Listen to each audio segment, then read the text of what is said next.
Okay.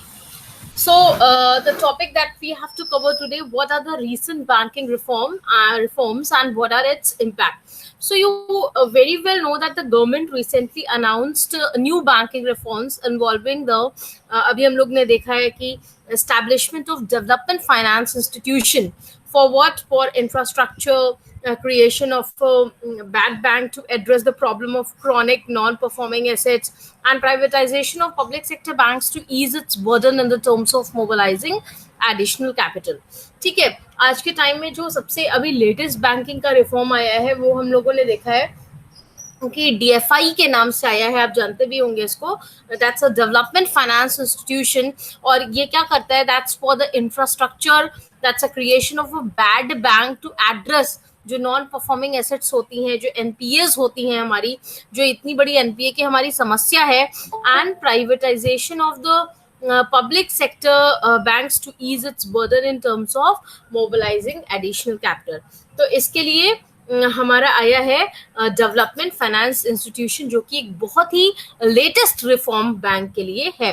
Banking in the past की अगर हम बात करें तो आपने देखा है कि during the pre independence period, जैसे 1947 and the Swadeshi movement saw the birth of many small and local banks, and most failed due to internal frauds, interconnected lending, and the combining of trading banking books. लेकिन जब हम second generation की बात करते हैं, जो 1947 से लेके 1967 तक, Indian bank they facilitated the concentration of resources in a few business. ठीक है, तो जो वो पीरियड था स्वदेशी मूवमेंट का, उसके बाद हमारा जो पीरियड आया 1947 से लेके 1967 तक का, उसमें जो इंडियन बैंक्स थे they facilitated concentration of resources mobilise through retail deposits. ठीक है, फिर उसके बाद थर्ड जनरेशन जो हमारा है 1947 से 67, उसके बाद 1967 से 1991, जिसको हम थर्ड जनरेशन कहते हैं. So government was successful in breaking the nexus between industry and bank, जिसमें through the nationalisation of 20 major private banks in 2 phases. एक तो 1969 में आप जानते हैं हुआ था, और जिसमें 14 शायद हुआ था 1969 में, और 1980 में 6 कमर्शियल बैंक्स जो थे वो नेशनलाइज हुए थे. एंड और उसी समय इंट्रोडक्शन हुआ था एक प्रायोरिटी सेक्टर लेंडिंग का 1972 में. And this initiatives resulted in the shift from class banking to a mass banking. और जो ये इनिशिएटिव प्रायोरिटी सेक्टर का लेंडिंग में 1972 में लिया गया था, इसी इनिशिएटिव से जो बैंक का इनिशिएटिव था वो पूरी क्लास बैंकिंग से लेकर उसको मास बैंकिंग तक, मतलब हर एक आदमी तक बैंकिंग पहुंचे, सारे लोग, ज्यादा से ज्यादा लोग बैंक्स को फाइनेंशियल इंक्लूड हो उसमें. तो ये एक मैसिव बैंकिंग का शिफ्ट पैराडिग्म हुआ था 1972 से लेके, क्लास बैंकिंग से लेके मैसिव बैंकिंग का, और इसका बहुत ही पॉजिटिव इम्पैक्ट था of expansion of the branch network across rural India. There was a massive mobilization of public deposit. There was an incremental credit flow to agriculture and allied sector. जब मास banking हो गया तो किसी भी तरीके से हमें पैसा, चाहे वो एग्रीकल्चर सेक्टर हो, चाहे वो एलीड सेक्टर हो, चाहे वो हमारी पब्लिक डिपॉजिट की मोबिलाइजेशन हो, बैंक हर जगह पहुंच के अपना काम कर देता था. ठीक है, क्योंकि हम मास बैंकिंग तब तक आ गए थे. तो banking industry that experience a decline in the assets quality, financial soundness and efficiency during this period. उसके बाद ये तो एक थर्ड जनरेशन की बात कर रहे हैं हम लोग, जो 1967 से लेके आपका आया था 1980 तक, जिसके बीच में 69 में आपका कमर्शियल बैंक्स भी नेशनलाइज हुआ था, और 80 में आपका 6 कमर्शियल बैंक्स नेशनलाइज हुआ था. उसके बाद after liberalisation the Indian economy has diversified quite significantly and been growing rapidly since 1991, और integrated with the global economy. इसने इंटीग्रेशन कर लिया लिबरलाइजेशन के बाद. Therefore फोर्थ जनरेशन जो आया था 1991 से लेके 2014, ठीक है, 1991 to 2014 of Indian banking, इसमें क्या हुआ था?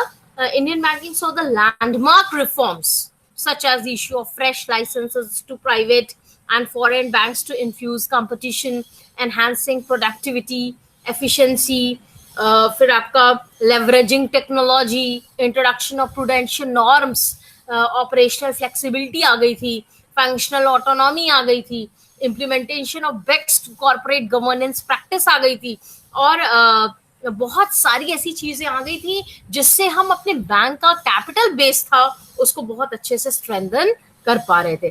ठीक है, तो ये तो था आफ्टर लिबरलाइजेशन की क्या स्थिति थी। तो हम लोग पास्ट का पढ़े, फिर 67 से 1947 से 67 तक क्या स्थिति थी, फिर 67 से 80 तक की क्या स्थिति थी, फिर 1991 से लेके आपका 2014 तक क्या था, उसके बाद लिबरलाइजेशन के बाद क्या स्थिति थी, और अब आगे 2014 में जब ये सारी चीजें आ गई, अभी जो भी मैंने आपको बताया कि कॉर्पोरेट गवर्नेंस प्रैक्टिस आ गई, ऑपरेशनल फ्लेक्सिबिलिटी हो गई, टेक्नोलॉजी अच्छी हो गई, बैंक को फ्रेश लाइसेंस प्राइवेट बैंक्स को मिल गया ताकि वो कंपटीशन और इन्फ्यूज कर सके, तो ये सारे चीज आपके लिबरलाइजेशन के बाद आई।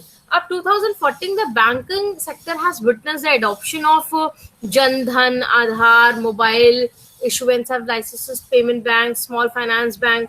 तो इस तरह से बहुत सारे नए रिफॉर्म्स बैंकिंग सेक्टर में बढ़ते ही रहे, और इसका बहुत बड़ा इम्पैक्ट होता ही रहा, और इस तरीके से बहुत सारे नए banking reforms Indian banking sector में आ चुके हैं।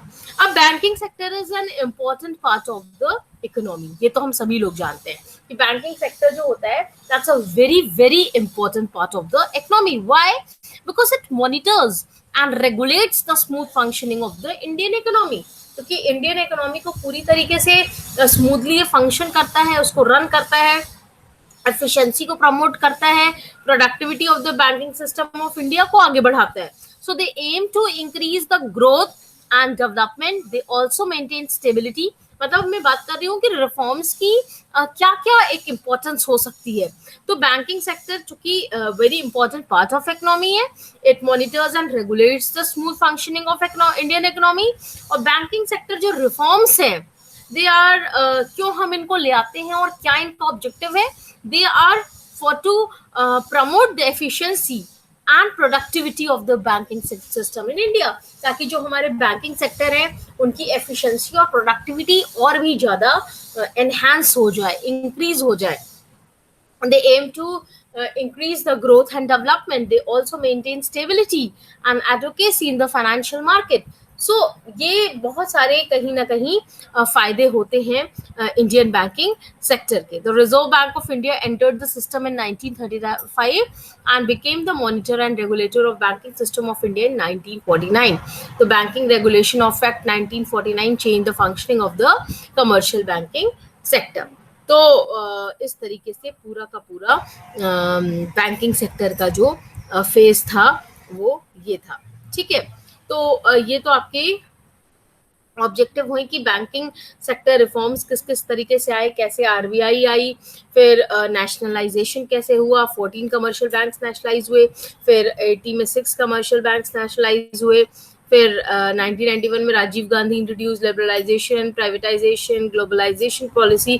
तो ऐसे क्या था, ग्लोबल बैंक्स कंट्री में आ गए। ठीक है, तो ये सारा फेज एक आपके बैंकिंग रिफॉर्म्स का था। अब इसके साथ साथ बहुत ही इंपॉर्टेंट चीज ये है कि 2 committees that shape the banking system of India कौन कौन सी थी। एक तो नरसिम्हम कमिटी 1991 थी पहला फेज में, और सेकेंड नरसिम्हम कमिटी जो 1998 में आई थी। ठीक है, तो नरसिम्हम कमिटी जो 1991 में आई थी फर्स्ट फेज में, सो it was the first committee of India to suggest acts and reforms for an improved banking system. Narasimham committee जो 1991 में आई थी, that was the first committee जिसने ये इनिशिएट किया था कि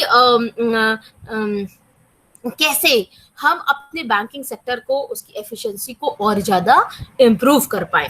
सो it was an improve banking system and M Narasimham, he was the chairman of the committee, just justifying the name. The committee was formed right after the economic crisis. और उसमें उसने क्या क्या इस कमिटी में सजेशन आया था कि ऑटोनॉमी इन बैंकिंग होनी चाहिए, रिफॉर्म्स क्या क्या आने चाहिए, क्या आरबीआई का रोल होना चाहिए, कैश रिजर्व रेशियो चेंज होना चाहिए, एसएलआर चेंज होना चाहिए, रिकवरी ऑफ डेट्स क्या है, फ्रीडम ऑफ ऑपरेशन कैसे है, लोकल एरिया बैंक्स क्या है। ठीक है, प्रूडेंशियल नॉर्म्स क्या होंगे, एंट्री ऑफ फॉरेन बैंक्स कैसे होगा। तो ये सारे नियम कानून इस नरसिम्हम कमेटी में, जिसमें एम नरसिम्हम चेयरमैन थे, ये सारे रूल्स रेगुलेशंस बनाए गए ताकि हम बैंकिंग सेक्टर की एफिशिएंसी को और ज़्यादा इम्प्रूव कर सकें। तो this was the first Narasimham committee that was formed in 1991 under the chairman of M. Narasimham, who was the chairman of this committee. And the main aim of this committee was to increase the efficiency of the banking sector more and more. फिर आपका आया था the second Narasimham committee, जो 1998 में आई थी। ये क्या था? This again was headed by N Narasimham, the 13th governor of RBI, and this committee is an extension of the first one. Basically norms same थे, बट थोड़ा सा और एक्सटेंशन कुछ चीजों के साथ आ गया था, जैसे स्ट्रॉन्गर बैंकिंग सिस्टम और हो गया, नॉन परफॉर्मिंग एसेट्स की आइडिया आ गई, capital advocacy and tightening of provision norms आ गया, rural and small industry credit की, भाई हमको छोटे इंडस्ट्रीज को भी कैसे क्रेडिट देना है, लोन देना है, रूरल सेक्टर में कैसे लोन देना है। तो ये सब भी कुछ कमिटी कुछ और एक्सटेंशन, पहली तो कमिटी थी बट उस कमेटी के साथ कुछ और एक्सटेंशन लेके ये दूसरी कमेटी 1998 में आई। और अलग भी बहुत सारी और भी कमेटी, वर्मा कमेटी थी, खान कमेटी थी, उर्जित पटेल कमेटी, वोगुल कमेटी, बहुत सारी ऐसी कमिटीज आई जो अलग अलग एक्सटेंशन ऑफ रिफॉर्म्स लेके आई थी। फिर इम्पोर्टेंस क्या था बैंकिंग सेक्टर रिफॉर्म्स के? इम्पोर्टेंस क्या क्या थे? This banking in reforms aim to remove the external restriction on banks like high interest rates, reserve requirement, CRR, SLR, frequent change in interest rate. तो they want to make the banking system more adaptive and flexible. Banking sector reforms का main उद्देश्य क्या था? ताकि ये जो भी restriction bank पर रिलेटेड हुए, CLR, CRR, SLR, high interest rate, ये सब जो लगा था, तो बैंक इन सब के संग बिल्कुल अडेप्टिव हो जाए और बिल्कुल फ्लेक्सिबल हो, जब चाहे तब वो कुछ भी चेंज कर सकता है और कुछ भी नहीं चेंज कर सकता। तो ये एक बहुत बड़ा इम्पोर्टेंट था बैंकिंग सेक्टर रिफॉर्म्स का। और कहीं ना कहीं ये रिफॉर्मेशन किस लिए था कि to smoothen the process of bank formation in India, it's to promote the healthy competition for better productivity, foreign direct investment को इम्प्रूव करना था। फिर merging of bank across India is their focus again. तो banking sector reforms की यही सब focus थे कि बेसिकली उनको बैंक को एफिशिएंसी को इंक्रीज करने के लिए उनको अडेप्टिव बनाना है, फ्लेक्सिबल बनाना है, to smoothen the process of bank formation in India. फिर हेल्दी कंपटीशन रखना है अदर बैंक्स के साथ फॉर बेटर प्रोडक्टिविटी। फिर फॉरेन डायरेक्ट इन्वेस्टमेंट को इम्प्रूव करना है, मर्जिंग ऑफ बैंक्स करना है इन इंडिया, वो भी उनका मेन फोकस पॉइंट था। फिर ये क्यों मर्जिंग ऑफ बैंक? ताकि in order to improve the more efficiency and productivity.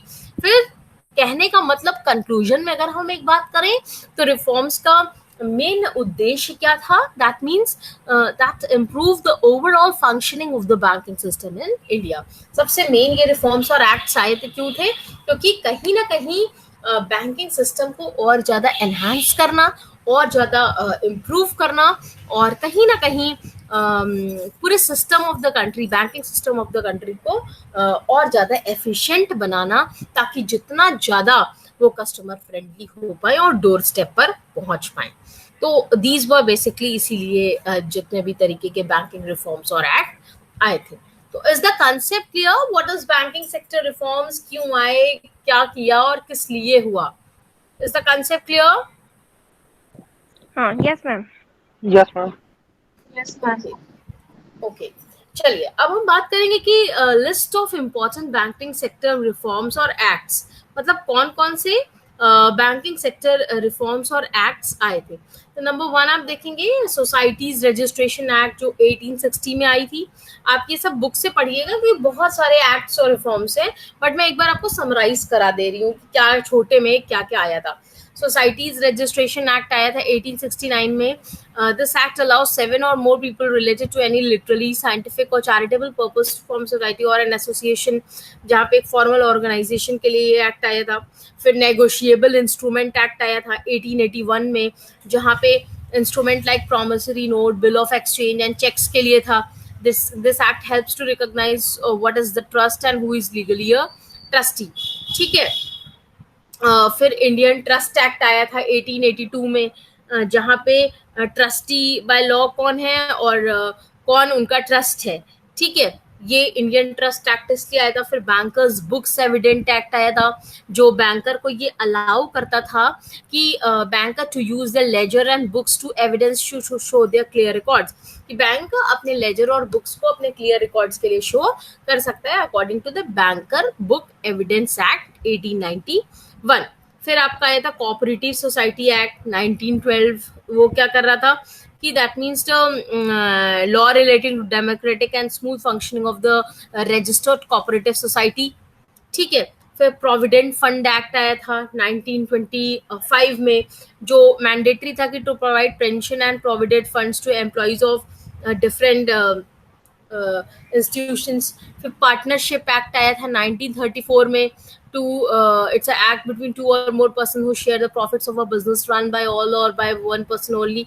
फिर Reserve Bank of India act 1934 में, this led to the formation of Reserve Bank of India in 1935।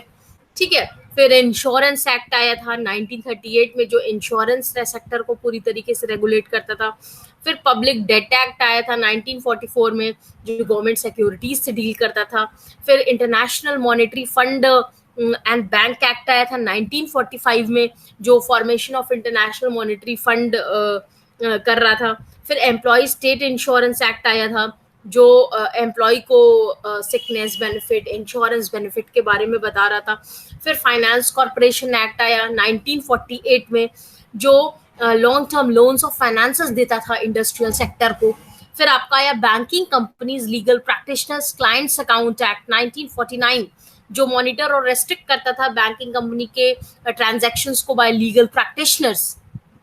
फिर industrial disputes act आया था, कि industrial disputes को solve करने के लिए जो एक्ट बना था, that's related to the industrial disputes act 1949।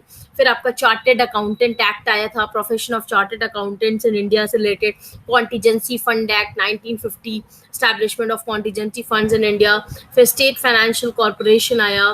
Funds and miscellaneous provision act आया।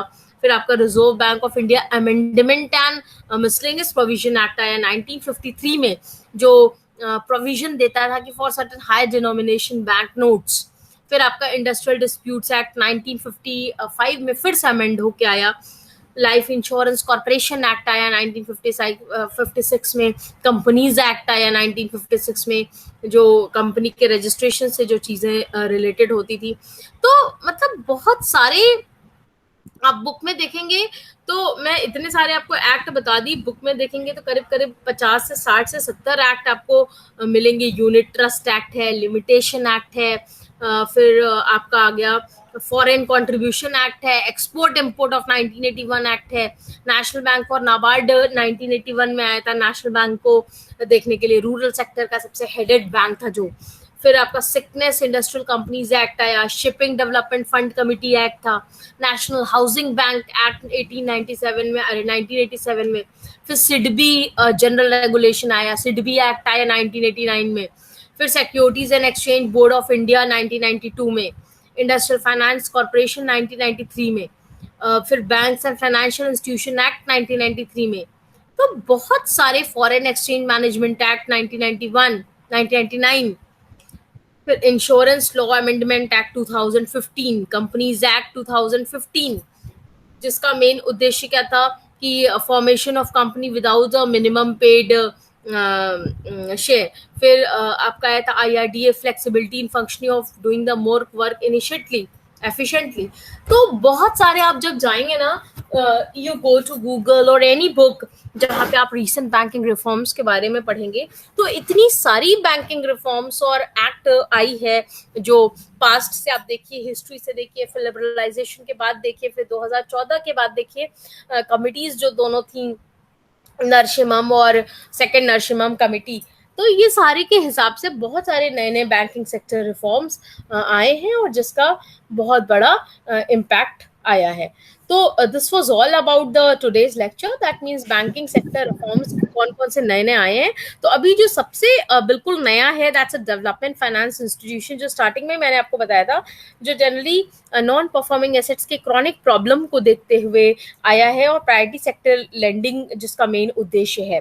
तो इस तरह से बहुत सारे नए नए बैंकिंग सेक्टर रिफॉर्म्स आए हैं और सबका अलग अलग इम्पैक्ट आपके बैंकिंग सेक्टर पे होता है। तो यू जस्ट गो थ्रू, क्योंकि इतना ज़्यादा आप भी थोड़े कंफ्यूज हो जाएंगे, एक एक डेट याद रखना थोड़ा मुश्किल है, तो गो थ्रू द बुक, और उसमें सारे एक्ट, सारे रिफॉर्म्स, और मैंने तो अभी कुछ आपको बता दिए, कम से कम 20-25, आप जाइएगा देखिएगा कम से कम 40 से 50 आपके एक्ट हैं, और सबकी ऑब्जेक्टिव क्या क्या है। कम से कम मैंने इतना नाम ले लिया इतने सारे रिफॉर्म्स और एक्ट्स का, और सारे रिफॉर्म्स और एक्ट्स का सबसे मेन ऑब्जेक्टिव ये होता है कि how to increase the efficiency of the banking sector in India more and more. जो चीज में कमी लग रही है, कैसे हम उसकी एफिशिएंसी को और अच्छे से इंक्रीज करें।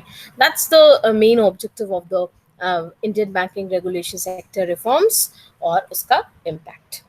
तो is the concept clear to you all? Yes ma'am. Ma'am इतने सारे Yes, आएंगे रिफॉर्म्स ma'am. लिखने के लिए एग्जाम में? हाँ बेटा, अगर तुम ये क्वेश्चन या तो अटेम्प्ट ही मत करो, ठीक है, तुम क्रेडिट कंट्रोल कर लो इस यूनिट से, इंडियन बैंकिंग रेगुलेशन एक्ट 1949 के फीचर्स लिख लो जो कल मैंने पढ़ाया था। लेकिन अगर इसको अटेम्प्ट कर रही हो तो ये कम से कम सारे तो नहीं, लेकिन इतने सारे जो लेटेस्ट रिफॉर्म्स आए हैं और जो कमिटीज हैं उनके फीचर्स तो लिखने ही पड़ेंगे ना। ठीक है, तो बेटर मैम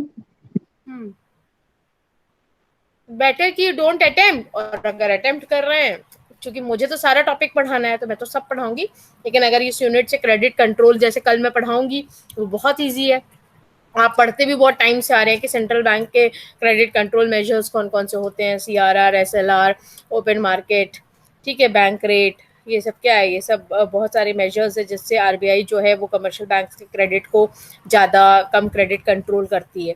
तो इसके मेजर्स बहुत ईजी हैं, आप इस टॉपिक को प्रिपेयर कर लीजिए, आप Indian banking regulation act 1949 prepare कर लीजिए, तो ठीक है। लेकिन अगर आप ये क्वेश्चन अटेम्प्ट कर रहे हैं तो दैट्स नीडेड कि you are writing all the type of recent reforms and its impact, सारे एक्ट्स और रिफॉर्म्स आपको लिखने पड़ेंगे, ठीक है।